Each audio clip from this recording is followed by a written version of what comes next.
Donald Trump has lost control, and he knows he has lost control. Donald Trump has lost control of everything he thought he could control. He lost control of his war in Iran as soon as he started it. He's lost control of the Republican legislative process in Congress and is unable to get his bill through the Republican-controlled Senate, the bill that would allow Donald Trump to interfere in our elections. And Donald Trump's reaction to the loss of control is his most reliable reaction to everything. He lies. Or perhaps at this stage of what could be Donald Trump's neurological decline, he is not lying. He may just be hallucinating. This weekend, which he spent publicly proving that he can still drive a golf cart while being guided by the Secret Service, Donald Trump made a public statement on social media. This was on Saturday.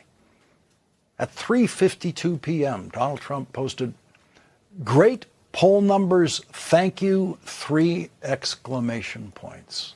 Now, of course, Donald Trump didn't say what poll numbers he might have been referring to, but at this point, we should know that he wasn't referring to any poll numbers at all. That was just Donald Trump's reaction to his provably terrible poll numbers, something he cannot control.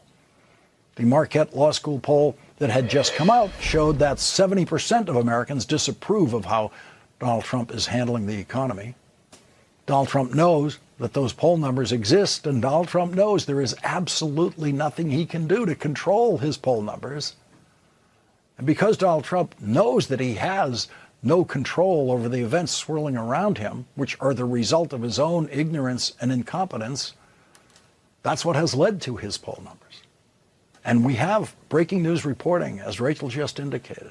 We have breaking news reporting tonight about something else Donald Trump has lost control of. His choice of airplane. And it's much worse than we thought.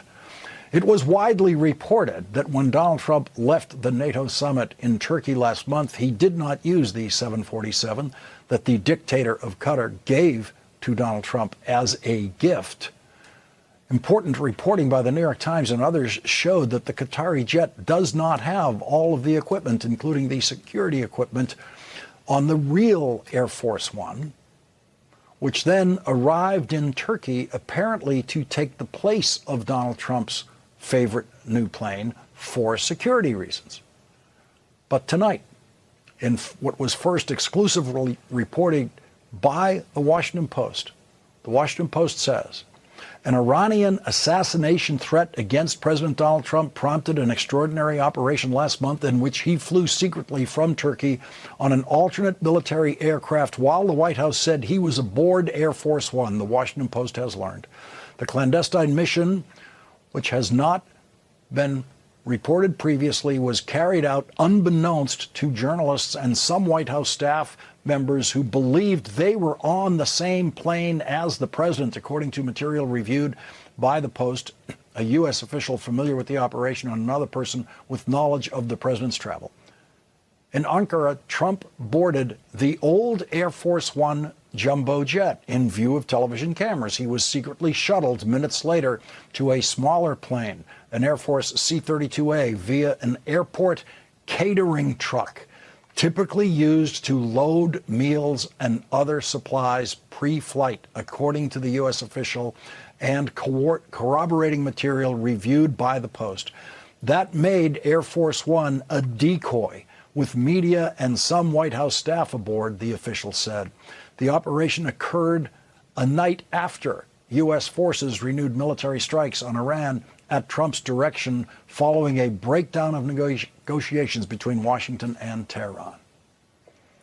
A White House spokesperson did not deny the Washington Post's reporting and instead issued a statement simply saying, as the president has said recently, there are many enemies of America who have their sights on him, and we use every tool at our disposal to address those threats.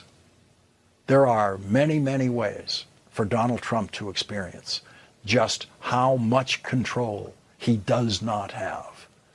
Every day that the Senate is in session, the Republican leader of the Senate refuses to even attempt a vote on the legislation that Donald Trump calls the SAVE Act, that Donald Trump wants to pass, that would give him the ability to interfere in our elections. And every once in a while, Donald Trump issues a threatening social media post about passing that legislation in the Senate, and then he does absolutely nothing because Donald Trump cannot control the Republican Senate to give him everything he wants legislatively. And imagine, just imagine tonight, what a loss of control Donald Trump must have been feeling in Turkey when he was told that he not only could not fly on the Qatari jet that he illegally accepted as a gift from a dictator, but he could not fly on Air Force One. The Washington Post reports numerous people participated in the deception, some unwittingly, and journalists who thought they were traveling with the president aboard the Legacy Air Force One were not notified that he had changed aircraft or made aware of the extent of the threat on Air Force One, the U.S. officials said. The new Air Force One jet gifted by Qatar departed Turkey first early in the evening of July 8th. Trump then boarded the Legacy blue and white Air Force One at dusk, waving goodbye on camera, to exit that plane without being seen by those uninvolved in the operation. Trump and several aides stepped aboard an airport catering truck, which was elevated plane side using hydraulics and positioned at a door on the opposite side of Air Force One's entrance, according to the U.S. official and other corroborating material.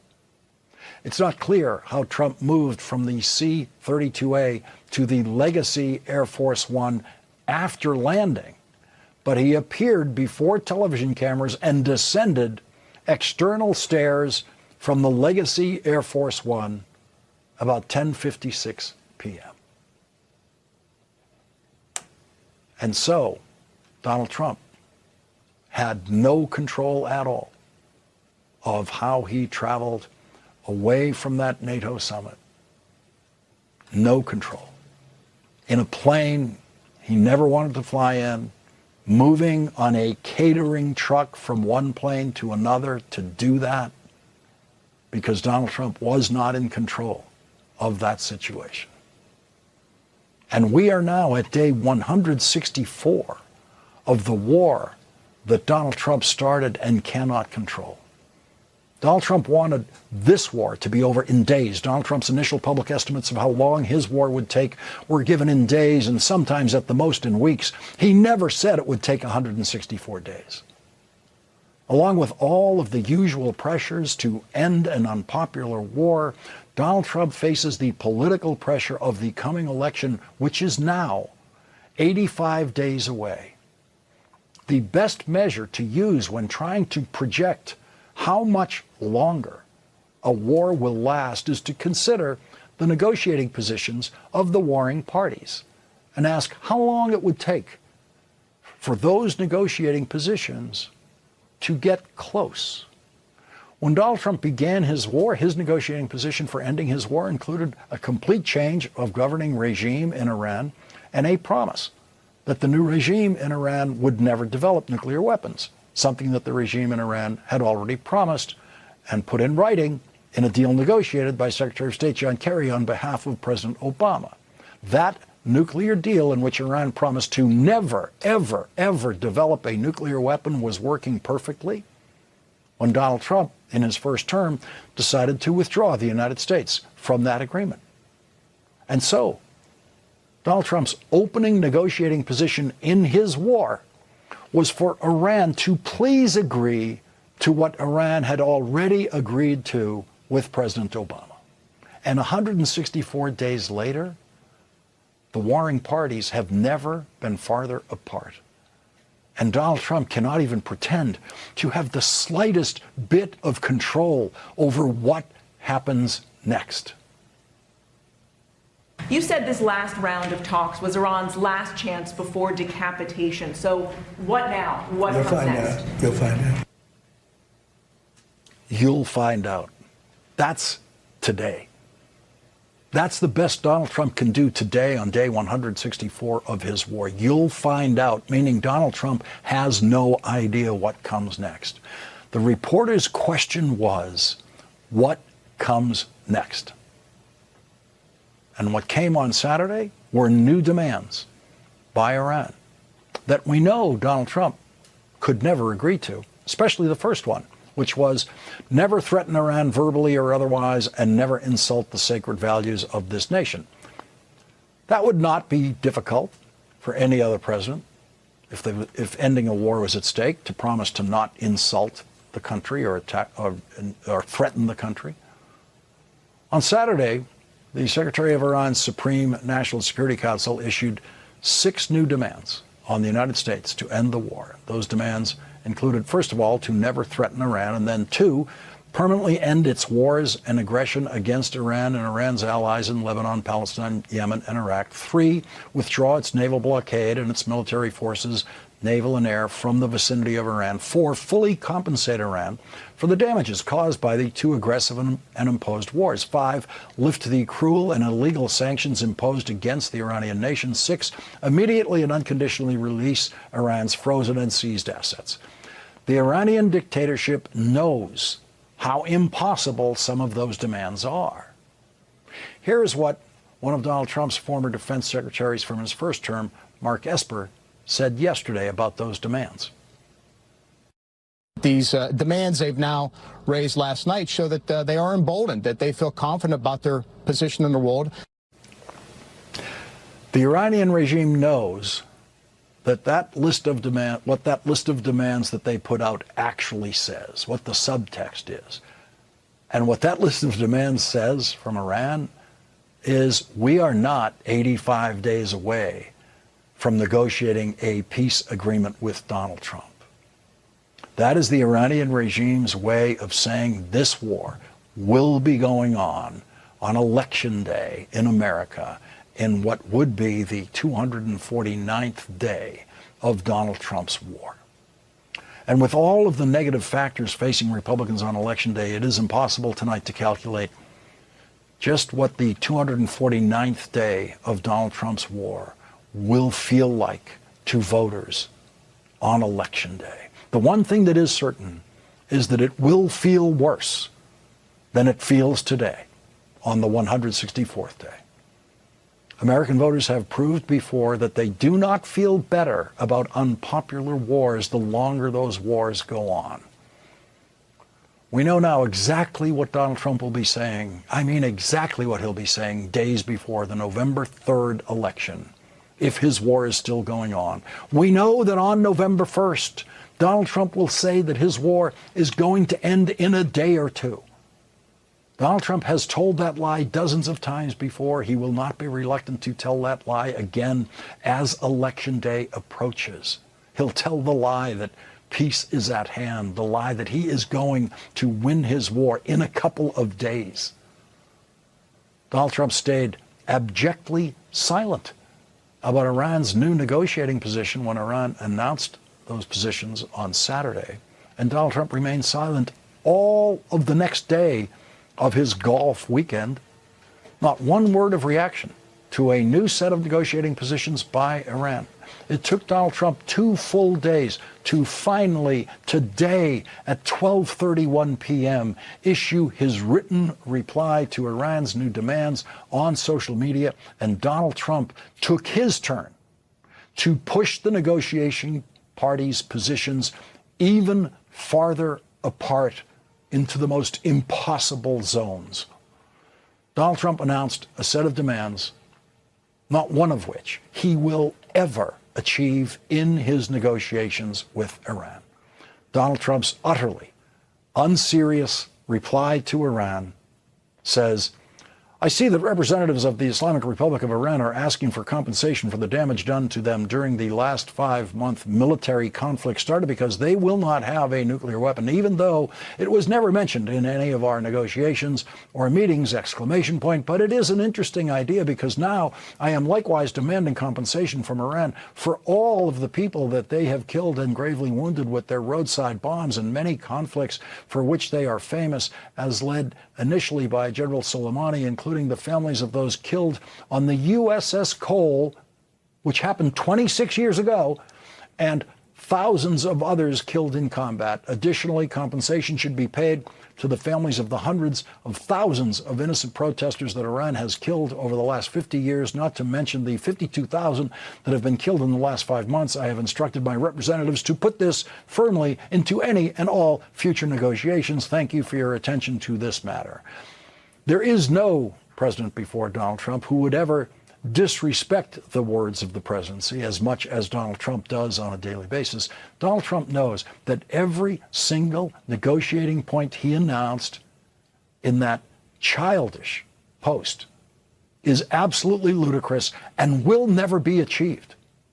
And he ended that post by saying, I have instructed my representatives to put this firmly into any and all future negotiations. The news media has often referred in the past to presidents drawing red lines in foreign policy. And then the news media eagerly tries to detect any faltering in that president's view of that red line when it comes to the president's so-called previously announced red line. No one in the news media will ever consider holding Donald Trump responsible for failing to get compensation for every American killed in combat in Iraq, which is what he's asking for, without actually using the word Iraq in that post, or any of the things Donald Trump is demanding compensation for now. Because all, and I mean all, 100% of the American news media knows that Donald Trump is a joke, including the sections of the so-called news media who fully support Donald Trump. None of them believe a word of what Donald Trump said in his new statement about negotiating positions. No one at Fox or any of the propaganda sections of the Trump-supporting media will ever say that Donald Trump failed to get what he was asking for in his negotiations with Iran, because they think what Donald Trump says about his negotiations with Iran is a joke. They don't think a word Donald Trump says matters. And that's true of every sector of the American news media covering Donald Trump and Donald Trump's war in Iran in any way. And we are all in the news media getting that right. What Donald Trump says is a joke. We all know that. The entire news media does. And that's why Donald Trump can say things like this. Can you give us any estimate of when you think the Strait of Hormuz will be part of it's open now. We're taking a lot of shit. It's open now. Can you imagine what the news media reaction would be if any other president told a lie like that in a time of war? The Strait of Hormuz is open now. The Wall Street Journal reports for weeks President Trump has been laying the groundwork to declare victory in the Iran war should Tehran fully reopen the Strait of Hormuz, even floating the idea privately to senior aides that he's willing to walk away without a nuclear deal, U.S. officials said. But that scaled-back objective became more difficult when Iran insisted Saturday on its highest price yet for permitting the free flow of traffic in the waterway, seeking billions of dollars in U.S. payments, the removal of American troops from the region, and an end of the U.S. naval blockade, among other things.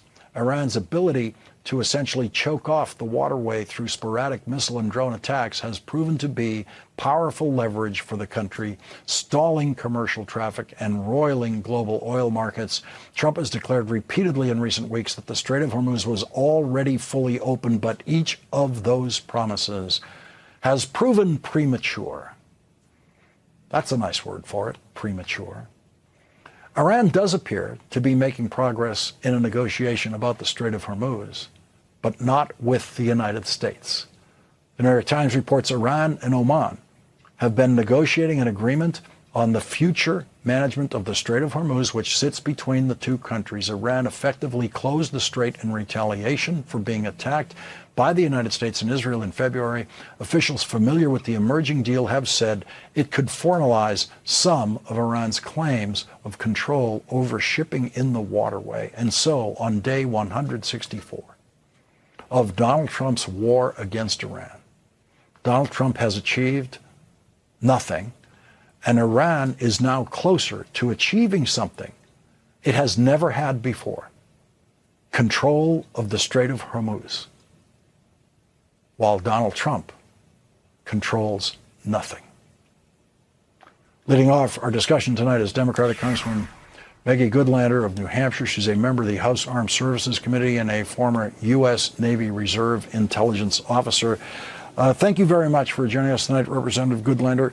What is your reaction, first of all, to this breaking news tonight that we learned of Donald Trump not just having to switch from his illegally obtained plane from the Qatari dictator to the real Air Force One, but to just pass through Air Force One, get on a catering truck, and ride over to another Air Force plane to secretly fly out, because that's how much of a threat Donald Trump was in beyond his control when he was in Turkey.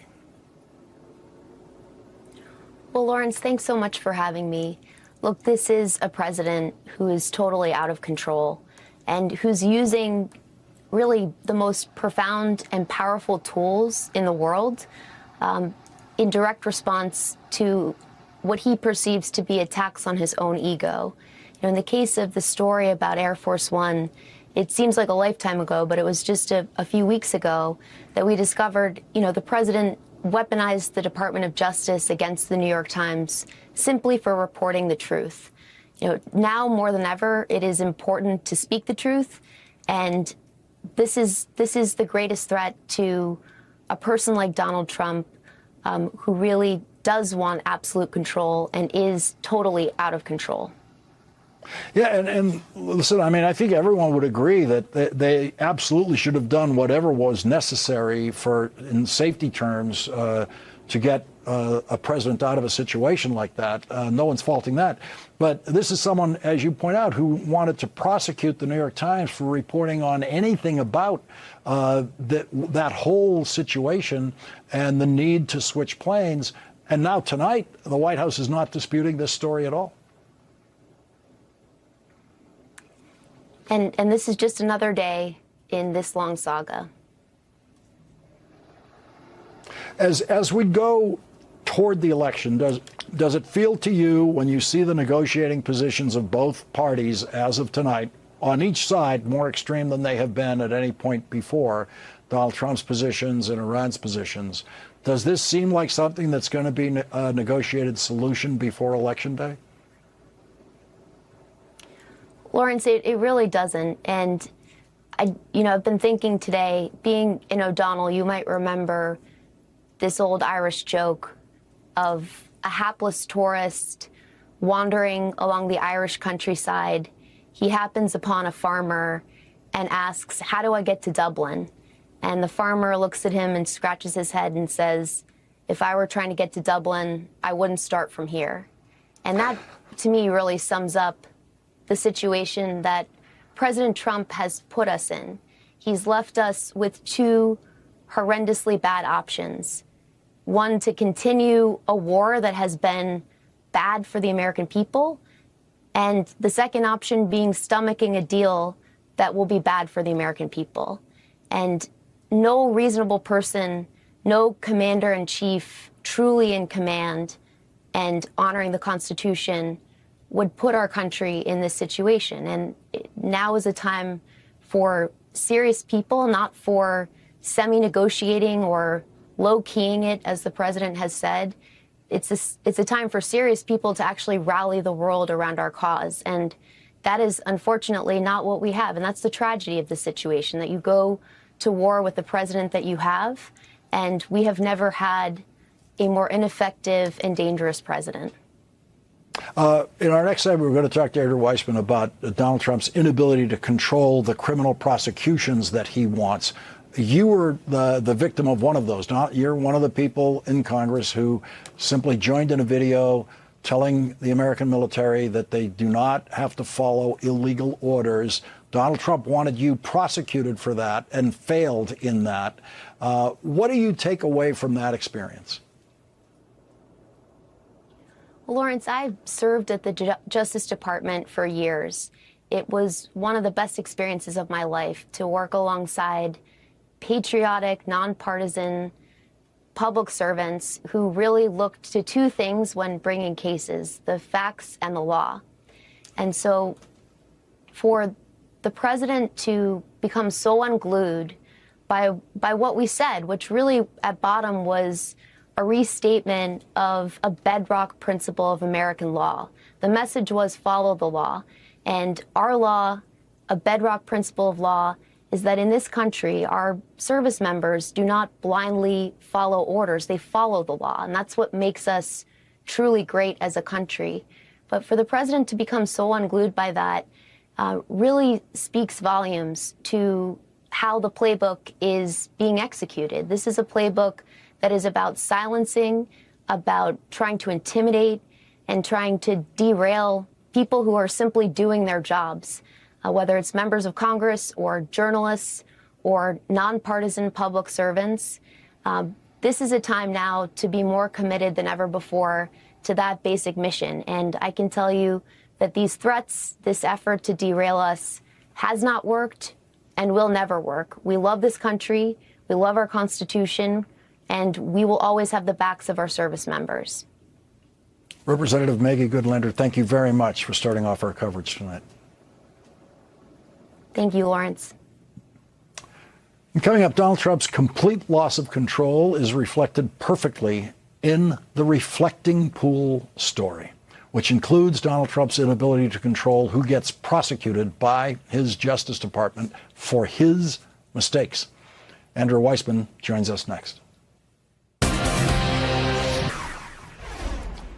Donald Trump believes that he should control federal prosecutions. He believes that it should be within his presidential power to control who gets indicted and prosecuted on federal charges. Donald Trump has been learning and relearning the lesson that he has no control over federal prosecutions, even though he does control the Trump Justice Department. The Trump Justice Department has failed in its attempt to prosecute people Donald Trump doesn't like former FBI Director James Comey.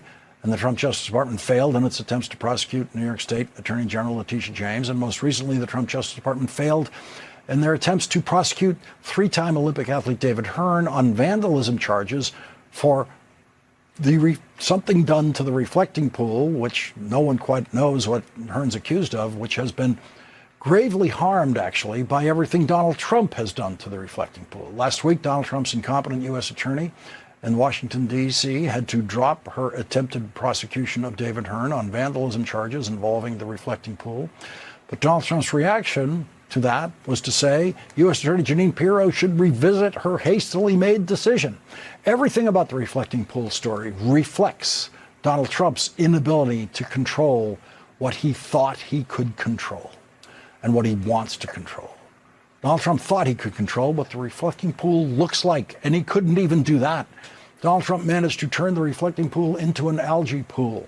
And Donald Trump tried to prosecute people as a cover for his own failures with the reflecting pool. And now the reflecting pool stands as yet another simple and understandable reflection that Donald Trump does not know what he is doing in the presidency and cannot control what he so desperately wants to control.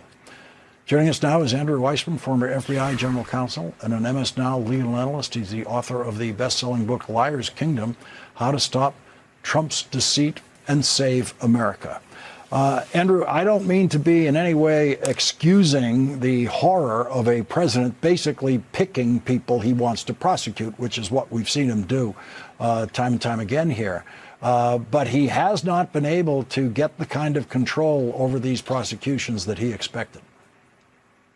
That is absolutely true. It is worth remembering that he does have absolute control over who does not get prosecuted, either because he can tell his Department of Justice not to prosecute, or he can exercise his pardon power, which he has done with abandon for people who are in so many ways undeserving of that power. But with respect to affirmative prosecutions, there are a number of checks in the system that he simply cannot control.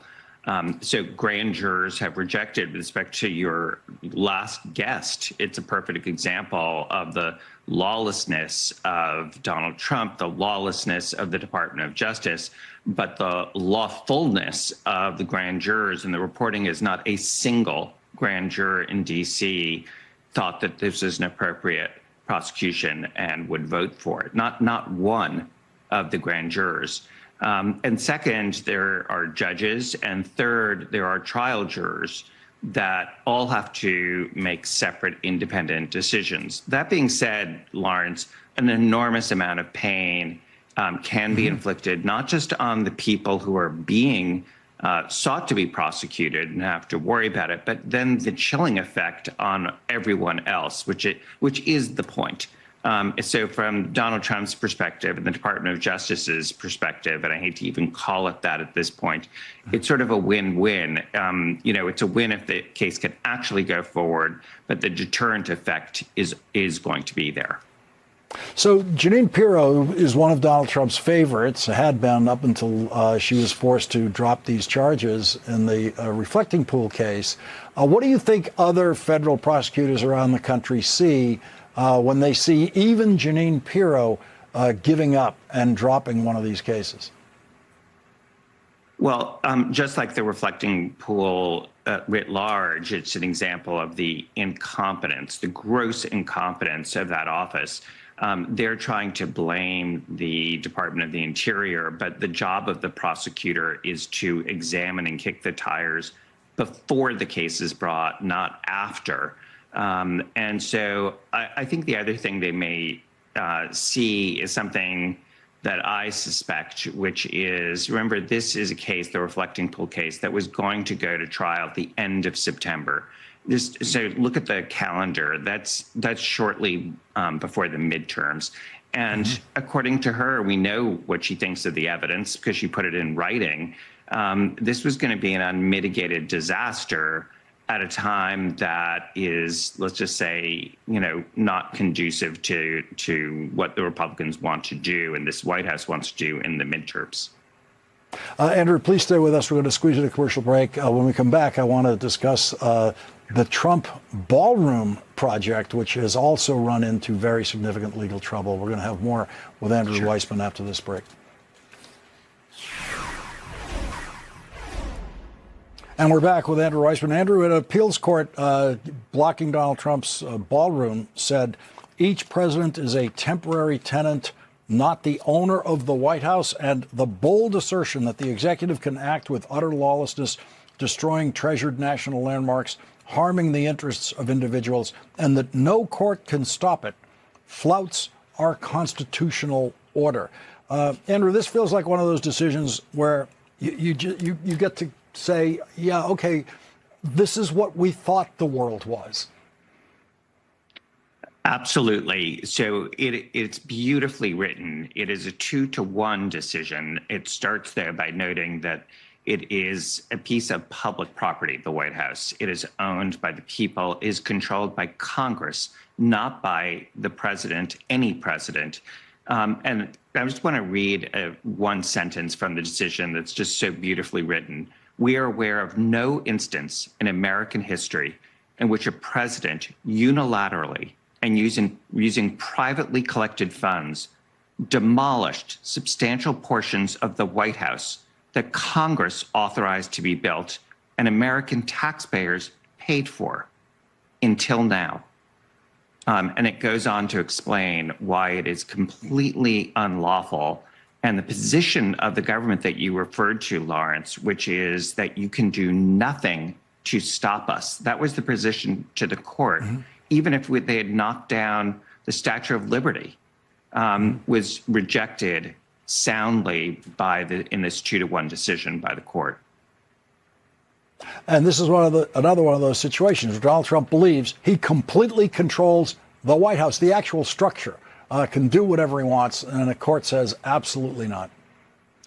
Yes, but sadly here, because he engaged in self-help and decided to do something that now has been found by both the lower court and the Court of Appeals to be illegal, we are left, though, with the scar. And again, you've talked about the reflecting poll. The East Wing is such a visible scar and representation of what this president has done to this country. Andrew Weissmann, thank you very much for joining us tonight. You're welcome. And coming up, if Republicans lose control of the House of Representatives in November's election, Donald Trump will face real congressional accountability for everything he's doing for the first time. One of the Democrats with the strongest chance of taking a seat in the House of Representatives away from Republicans is our next guest, Paige Cognetti, the mayor of Scranton, Pennsylvania, who is now running for Congress. Mayor Cognetti joins us next.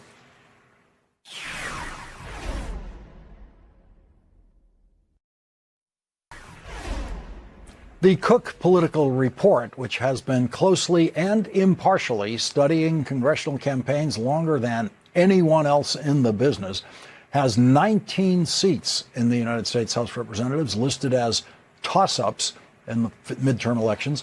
One of them is Pennsylvania's 8th congressional district. The most recent polling, sponsored by Democrats, is showing Democrat Paige Cognetti with a narrow 2-point lead over Republican incumbent Rob Bresnahan.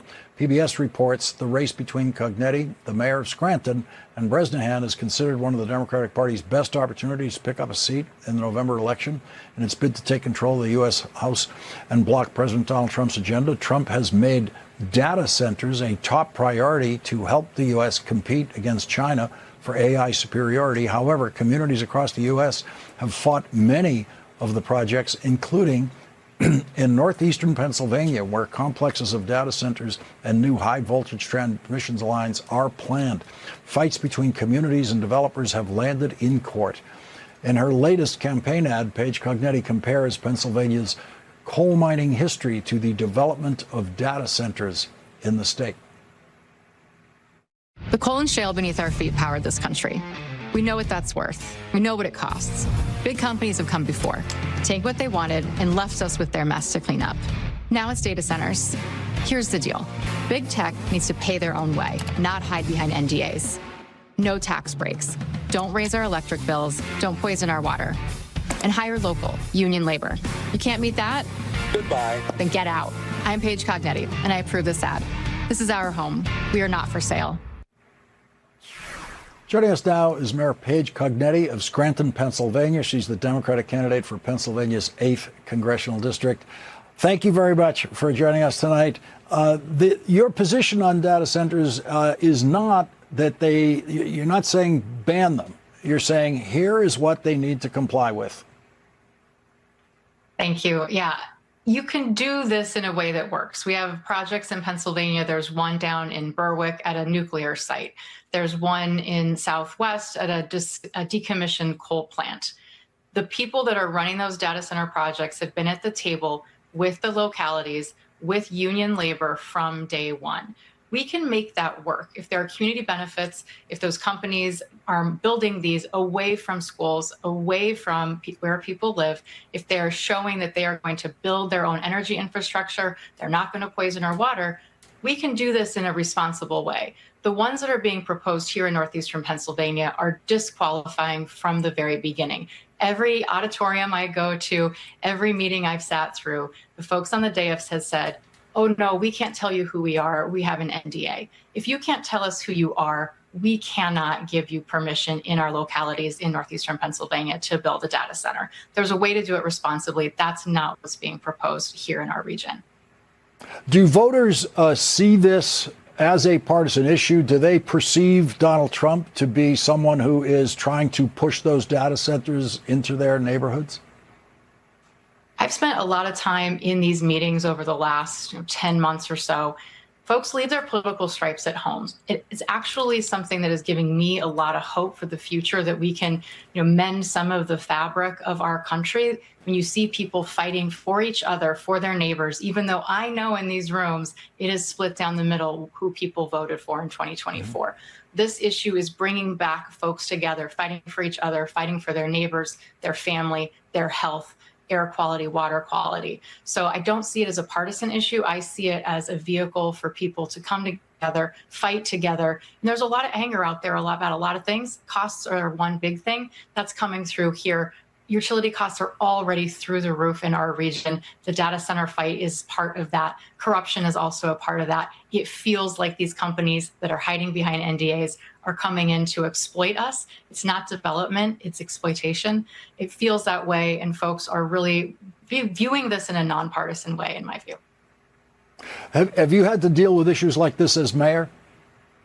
Sure. We actually have, not in our city, but just on the ridge above us, 3 that are proposed. If those data centers went through, it would flood really a lot of the homes that are already the most flood prone in our city. So we are fighting. Our law department is working hard on this. We're working at what we can do to push back. The permits that these data centers would have to get, we really have to make sure that our state environmental protection agency is very strong on this. That's part of our advocacy. And me as mayor, we are working with mayors across the state to make sure that DEP is ready for this. So again, people hiding behind NDAs, we got to cut the tax breaks. Right now, you don't need the carrot and a stick in the way that maybe you thought you did a few years ago. The carrot at this point would be getting anything approved going forward. Mayor Paige Cognetti of Scranton, now a candidate for Congress, thank you very much for joining us tonight.